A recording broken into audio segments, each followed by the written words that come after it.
I'm with Steven Schwartz in the FitLinks booth, and he's got something really odd to show me here. This is called the Amp Strip. It's a 24/7 heart rate activity tracker.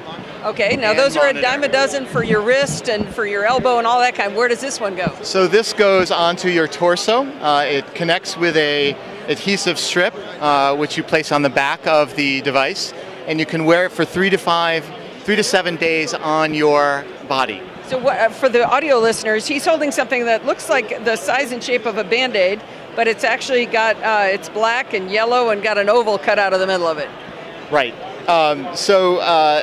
This has got all the electronics in it, and it will include a adhesive strip that you pull off after 7 days of wear. So you can wear it while you're swimming. You can wear it while you're sleeping as well. Oh, so you can actually get activity tracking when you're swimming. So activity tracking and heart rate monitoring, primarily geared towards competitive athletes. Okay, so what does it measure other than heart rate? So heart rate, skin temperature, and posture. So that's how we get sleep. So with posture, we know that you're lying down, and you can track different levels of sleep cycle based on your skin temperature. So what kind of activities, though? So any activity, because it tracks heart. But I mean, is it have step count?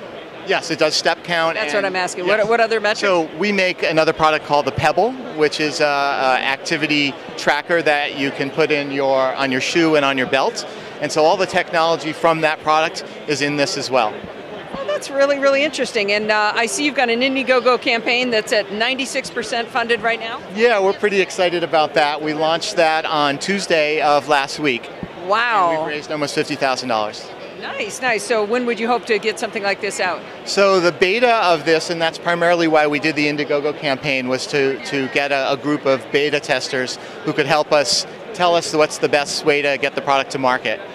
We haven't traditionally been a consumer company, so this is our first foray into the consumer market, and we really want to get it right. That's really, really interesting. I think that might be somewhere you're not going to lose it or forget it, right? I don't think so. Hopefully not, right? I mean, I wear a Fitbit, but everybody who's ever had a Fitbit has lost a Fitbit too. Yeah, some of the alpha testers have found that once they've put it on, they don't even know it's there. Very, very interesting. Well, thank you very much. And how can people learn more about your product? So if they go to ampstrip.com, they'll see lots of information about the product. There's also a link to the Indiegogo campaign from ampstrip.com. And how do you spell that? AMPSTRIP. Great. Thank you very much, Steven. Great. Thanks so much.